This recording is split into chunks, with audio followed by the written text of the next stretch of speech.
हिंदुस्तान के सैनिकों ने जब एलओसी को पार करके दुश्मन को करारा जवाब दे दिया,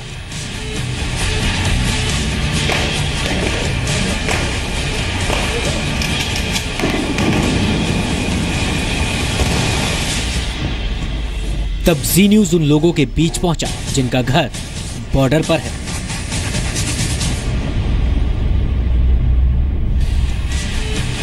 जिनकी जमीन बॉर्डर पर है।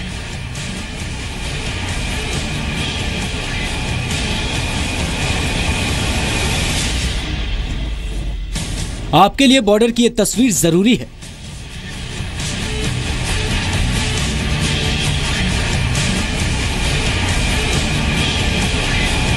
देखिए लोग कैसे अपने घरों को छोड़कर जा रहे हैं।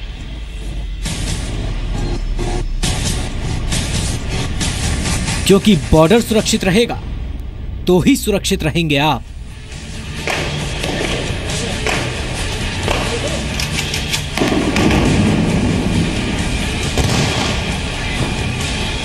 अगले आधे घंटे तक बॉर्डर से जी न्यूज की रिपोर्टिंग।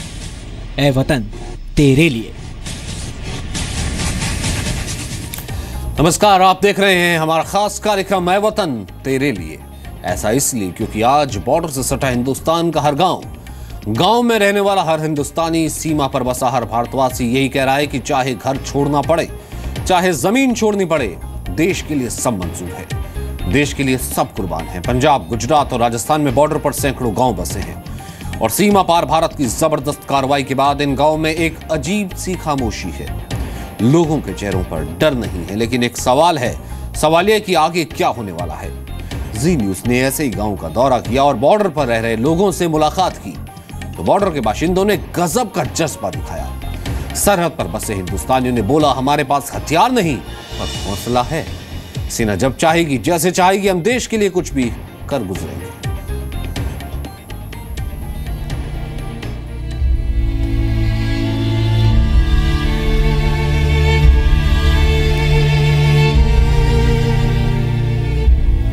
जैसलमेर के सीमावर्ती गांवों में लोग बेहिचक अपने घरों को छोड़ रहे हैं। महिलाएं सामान लेकर घरों से निकल पड़ी हैं। बुजुर्ग बसों में बैठ गए हैं। बस लोगों को बिठाकर सुरक्षित ठिकानों पर जा रही है। ये सब इसलिए क्योंकि सेना ने एहतियातन गांवों को खाली करने के निर्देश दे दिए हैं। हमारे साथ इस समय जैसलमेर के सीमावर्ती इलाके से लगते ये ग्रामीण खड़े हैं जो सीमा क्षेत्र से 10 किलोमीटर के अंदर के गांव में निवास करते हैं और इन लोगों का कहना है कि सेना के अधिकारी इनके पास आए थे और इन्हें सजग सावचेत रहने का कहकर गए हैं। इन्हीं से बात करते हैं और इन्हीं से जानने की कोशिश करते हैं कि सीमा पर वास्तविक हालात क्या है। क्या नाम है आपका? लालू सिंह। लालू सिंह, कौन सा गाँव है, कहाँ के रहने वाले हो आप? करड़ा गाँव है मेरा। बॉर्डर से कितना दूर है आपका गाँव? 3 किलोमीटर। क्या क्या है वहाँ, क्या हालात है, किस तरह का मूवमेंट जो वहाँ आप देख रहे हो? पाकिस्तान के ऊपर आक्रमण के बाद में बॉर्डर की स्थिति बहुत तनावपूर्ण है और इस स्थिति को देखते हुए वहाँ की सेना के जवान कल आए थे और उन्होंने आकर के गांव के अंदर कह के गए कि आपके पास में अगर कोई कीमती सामान है या बाल बच्चे हैं या महिलाएं हैं, उनको आप अपने रिश्तेदारों को यहाँ पर सुरक्षित स्थानों पर छोड़ के आइए और कभी भी आपको ये गाँव खाली करना पड़ सकता है। इस स्थिति को देखते हुए ग्रामीणों में बहुत दहशत है और वो अपने बाल बच्चों को और जो भी कीमती सामान है उनको छोड़ने के लिए यहाँ पर गांव में आए हैं और अपने रिश्तेदार जहाँ भी है वहाँ पर छोड़ने के लिए पलायन करके आए हैं। लोगों ने पलायन करना शुरू कर दिया है। अपने बच्चों को, गांव की महिलाओं को और अपने कीमती सामान को जो है वो गांव के लोग सुरक्षित स्थानों पर जो है वो ले जाने लगे हैं। काका, क्या नाम है आपका? नाम जिन सिंह। जिन सिंह जी, कौन सा गाँव है, बॉर्डर से कितना दूर है? आज का तड़ा 6 किलोमीटर गाँव दूर है। क्या क्या सेना के जवान आए थे, क्या कह के गए हैं, किस तरह के हालात? कहेगा आप ये गांव खाली करो, जिन्हें कोई हर कीमती चीज देती जो को आगे बढ़ाओ, उन्हें लड़ाई करने से लिए तैयार हूँ, लड़ाई करने के लिए तैयार हूँ। इन लोगों का जज्बा, इन लोगों का जोश जो है वो साफ दिखाई दे रहा है। इन लोगों का कहना है कि महिलाओं और बच्चों को भले ही हम सुरक्षित स्थानों पर पहुंचा देंगे, लेकिन अगर युद्ध के हालात बनते हैं तो ये अपने खेती के औजार लेकर सेना के साथ कंधे से कंधा मिलाएंगे। क्या नाम है अंकल आपका? अमीर सिंह। अमीर सिंह जी, कहाँ के रहने वाले? कितना किलोमीटर दूर है आपका गांव? 3 किलोमीटर। 3 किलोमीटर दूर गांव है। क्या क्या कहा है सेना के जवान जब आए थे? सेना के जवान ऐसे बोला कि गांव खाली करो। फौज की जो है पूरी मदद करने के लिए आप जो है करने के लिए तैयार हैं। पूरी मदद करने पूरी करने फौज की पूरी मदद करने के लिए ये लोग जो है वो तैयार रहेंगे और वहाँ पर ये अपनी जगह को जो है वो नहीं छोड़ेंगे। क्या नाम है आपका? कहाँ के रहने वाले हैं? बॉर्डर से कितना किलोमीटर दूर है आपका गांव? 15 किलोमीटर दूर है। लाठी से, बंदूकों से, सब से कर सकते हैं, इसलिए माहौल है। सेना के साथ कंधे से कंधा मिलाकर ये लोग लड़ने के लिए तैयार हैं और ये इनका हौसला जो इनके चेहरे पर साफ दिखाई दे रहा है। और अब राजस्थान का एक और सीमावर्ती जिला बाड़मेर। बाड़मेर का कस्बा बनने की बस्ती सन्नाटे से भरा हुआ है। यहाँ आप बॉर्डर के कटीले बाड़ देख सकते हैं। जरा सी दूरी पर पाकिस्तान का इलाका शुरू हो जाता है। लोगों के चेहरों पर सवाल तो है, लेकिन डर नहीं। लोग इकट्ठा होकर टीवी देख रहे हैं, देश दुनिया की खबर पर नजर रख रहे हैं। सबको पता है पड़ोसी की नीयत खराब है, इसलिए कोई अनहोनी हो सकती है। इस गांव में पंचायत बैठी हुई है। हर उम्र के लोग दिखाई पड़ रहे हैं। लोगों ने ठान लिया है कि सेना जिस दिन बोलेगी गांव खाली कर देंगे। हम सरहद के पास में हैं, भारत के रहने वाले हैं। अगर हमारे को यहाँ के सरकार का आदेश आ गया, यहाँ की सरकार का आदेश आ गया कि आपको अपने ये गांव खाली करने पड़ेंगे अपनी सेना की खातिर, तो हम अपनी सेना की खातिर गांव खाली कर देंगे, अपने देश की खातिर। और हमारे से जितना हो सका हम अपनी सेना को साथ देने के लिए तैयार हैं। राजस्थान के श्री गंगानगर में ढोल नगाड़े बज रहे हैं।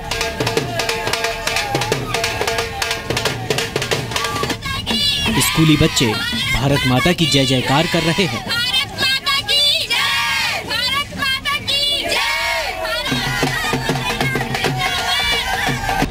जिला प्रशासन ने यहां दफ्तरों में छुट्टियां रद्द कर दी हैं। लोगों का कहना है कि मुश्किल चाहे जिस तरह की आए, डटे रहेंगे। कोई चिंता नहीं है। हमारे इस इलाके ने 65 की लड़ाई और 47 की लड़ाई देखी है, 71 की लड़ाई भी देखी है, और जो कारगिल युद्ध था उस टाइम भी देखा है हमने। और हमारे ये लोग हैं यहाँ डटे रहेंगे, कोई ऐसी बात नहीं है जाने के लिए। हमारा लोग ये साथ, आज मौका है, आज उग्रवाद को साफ करने का मौका है। जो 125 करोड़ आबादी वाले देश ने एक फैसला लिया है, ये फैसले को टल करना चाहिए और सभी देशों का सहयोग लेके उग्रवाद खत्म करना चाहिए। ये हम लोग जो है यहाँ बॉर्डर देखने आ गए, हम साथी लोग जो है, और यहाँ पे आके देखा तो बिल्कुल जो है हमारी जो सेनाएं हैं, हमारी बीएसएफ है, बिल्कुल डटी हुई है। हमारे इस एरिया के लोग डरने वाले नहीं हैं। ये आगे जाके लड़ने के लिए तैयार है। झंडा गाड़ देंगे। हाँ, झंडा गाड़ेंगे पाकिस्तान में जाके, हम अपना तिरंगा लहराएंगे। जैसलमेर से मनीष रामदेव के साथ ब्यूरो रिपोर्ट, जी मीडिया। ये तो अमूमन क्या होता है कि इस तरह के आप विलेजेस में जाइए, इस तरह के आप गांव में जाइए जो कि बिल्कुल बॉर्डर से सटे होते हैं, वहां पर कहीं ना कहीं निगरानी ज्यादा होती है, सख्त निगाह रखी जाती है। हर किसी को कहीं ना कहीं एजेंसियां स्कैनर की निगाह से देखती हैं। लेकिन अब माहौल बिल्कुल अलग है। लोग ये कह रहे हैं कि हमारे हाथ में हथियार नहीं है, लेकिन हौसला बहुत है सरहद के उस पार पाकिस्तान से लड़ने का। भारत पाकिस्तान सीमा पर फिलहाल तनाव तो है। सरहदी इलाकों में लोग अपना घर बार छोड़ भी रहे हैं क्योंकि गवर्नमेंट ने ऐसा कहा है। लेकिन कुछ लोग ऐसे हैं जो गांव में डटे रहना चाहते हैं, पाकिस्तानी सेना का इंतजार करना चाहते हैं ताकि भारतीय सेना के साथ मिलकर पाकिस्तानी सेना को 1971 और 65 की शिकस्त याद दिला सके।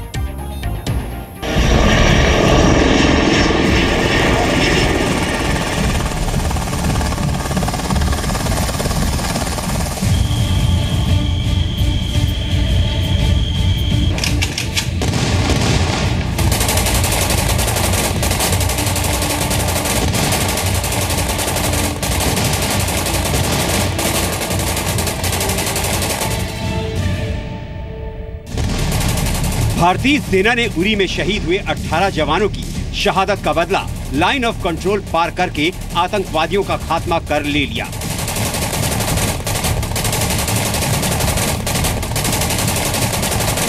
सर्जिकल स्ट्राइक के बाद हालात थोड़े बिगड़े। भारत पाकिस्तान बॉर्डर के 10 किलोमीटर के दायरे में रहने वाले लोगों से सुरक्षित स्थानों पर जाने को कहा गया। प्रशासन के आदेश पर लोग अपना सामान समेटकर सरकारी कैंपों की तरफ चल पड़े। लेकिन कुछ लोग ऐसे भी थे जिन्होंने कहा कि युद्ध हुआ तो हम यहीं रहकर भारतीय सेना की मदद करेंगे, जैसे 1971 में की थी, जैसे 1965 में की थी।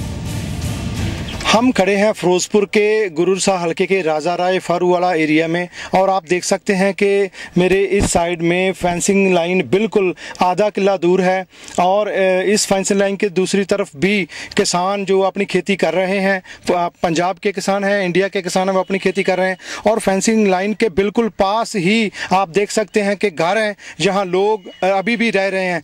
एक तरफ केंद्र सरकार ने और पंजाब सरकार ने लोगों को बॉर्डर से 10 किलोमीटर पीछे आने की बात कही है, मगर यहाँ देखें तो नज़ारा और ही है। 10 किलोमीटर तो क्या, आधा किला पर ही जो है लोग अभी भी बसे हुए हैं और वो डटे हुए हैं कि हम पीछे नहीं हटेंगे और हम यहीं रहेंगे अपने परिवार के साथ, बच्चों के साथ। अभी भी ये परिवार और बुजुर्ग जिनका कहना है कि उन्होंने 1971 और 65 की जो जंग है वो भी देखी हैं, आज भी वो फौज के साथ लड़ेंगे, फौज के साथ हर तरह की मदद देंगे और वो डटे हैं। उनका कहना है कि हम कैंपों में नहीं जाएंगे।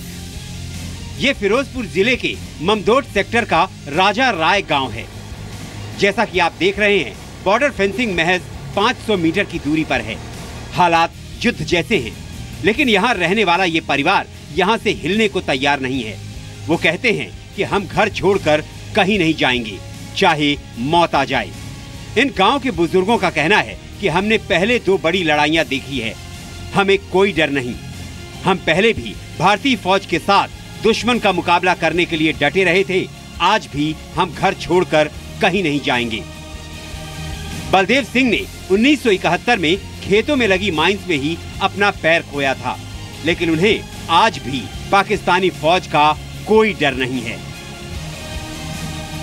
हालात बिगड़े खड़े हैं, इस करके असी आपकी फसल की परवाह ना करते हुए देश के हर मुसीबत से हर घड़ी के नाल ही तैयार है गया, मुढ़ा मुढ़ा ला के साड़ी आर्मी नाल रवांगे। सी फौज के लिए लड़ने के लिए तैयार हैं, हम फौज के साथ खड़े हैं। हम फौज के लिए ये गांव में 10-20 आदमी हर गांव में रुके हुए हैं ताकि फौज को जब भी जरूरत पड़े हम उनके साथ हैं। हालात फाजिल्का में भी कुछ ऐसे ही हैं। भारत पाकिस्तान के बीच तनाव चरम पर है, पंजाब हाई अलर्ट पर है। भारत पाकिस्तान की सीमा से सटे गांव खाली करवाए जा रहे हैं, लेकिन फाजिल्का में एक ऐसा क्षेत्र भी है जहां सरहद पर बैठे कई गांव के लोगों ने गांव खाली करने से मना कर दिया है। वो कहते हैं पाकिस्तान की सेना आए तो सही, सर्जिकल स्ट्राइक में भारतीय सेना ने उन्हें मजा चखाया था, अब बारी हमारी है। भारत पाकिस्तान के बीच युद्ध जैसे हालात हैं। बॉर्डर के 10 किलोमीटर के क्षेत्र में खौफ का माहौल है, लेकिन इन गांवों में खौफ का नामो निशान नहीं है और यहाँ लोग जंग का सामना करने के लिए तैयार हैं। भारतीय फौज के साथ खड़े रहने का, पाकिस्तानी फौज के साथ लड़ने का दावा कर रहे हैं। गांव के लोगों का कहना है कि वो अपना गांव नहीं छोड़ेंगे। अपने देश की खातिर फौजी भाइयों का साथ देंगे। उनके लिए ये माहौल 1965 और 1971 की जंग से अधिक खौफनाक नहीं है। लोग रोज की तरह गांव के एक ही मंच पर इकट्ठा होते हैं, ऐसे जैसे कि कुछ हुआ ही नहीं है। सर्जिकल स्ट्राइक के बाद हालात तो बदले हैं। बॉर्डर से लगी अटारी सेक्टर के रनिया में गुरुद्वारा में जन बच्चे सहित अरदास कर रहे हैं। हर किसी की सुरक्षा की दुआ मांग रहे हैं। घरों में चूल्हे नहीं जल रहे हैं और लोग अपने घरों को छोड़कर जा रहे हैं। ऐसे में गुरुद्वारा कमेटी ने लोगों के लिए लंगर का इंतजाम किया। ऐसे माहौल में सबसे जरूरी हो जाता है कि बच्चों और महिलाओं को सुरक्षित स्थानों पर पहुंचाया जाए। पठानकोट में ये एक सरकारी कैंप है। यहाँ अलग अलग गांवों से लोगों को लाया गया है ताकि किसी भी परिस्थिति में इन पर कोई आंच न आए। पंजाब के फाजिल्का से भी लोग सुरक्षित स्थानों पर अपने घर के बच्चों और महिलाओं को भेजना चाहते हैं, भेज रहे हैं और उनकी मदद के लिए तैनात है बीएसएफ और स्थानीय पुलिस। पहली बार है कि राउंड द क्लॉक जितने जो ये गांव हैं उनमें पुलिस प्रोटेक्शन दी जा रही है 24 आवर्स, और पुलिस की patrolling parties round the clock है, static force round the clock है। और लोगों को साथ लेके उनका जो पीछे कोई माल रह गया है या कोई घर बार का है या कोई भाई बंधु हुआ, उसके पुलिस और पब्लिक की इकट्ठी कमेटी बना के उनको प्रोटेक्शन रात और दिन के लिए दी जाएगी। फिरोजपुर में कुछ ऐसे घर हैं जो युद्ध के हालात में सेना के साथ रहना चाहते हैं, लेकिन वो लोग भी चाहते हैं कि उनके बच्चे और घर की महिलाएं सुरक्षित स्थानों पर पहुंच जाएं। भारत ने लाइन ऑफ कंट्रोल के पार जाकर पाकिस्तान समर्थित आतंकवादियों को मौत के घाट उतारा है। पाकिस्तान की हालत इस समय एक अधमरे सांप जैसी है। एक्सपर्ट्स का कहना है कि पाकिस्तान फंड जरूर उठाएगा, आज नहीं तो कल डसने की कोशिश जरूर करेगा। गांव खाली हो रहे हैं, लोग अपनी चूल्हा चक्की ट्रैक्टरों में लादकर बॉर्डर से दूर जा रहे हैं। लेकिन पाकिस्तानी फौज को जवाब देने के लिए सेना के अलावा हर गांव के हर घर में एक एक सिख तैनात है और एक सिख 1.25 लाख के बराबर होता है। फिरोजपुर से गुरदर्शन सिंह के साथ ब्यूरो रिपोर्ट, ज़ी मीडिया।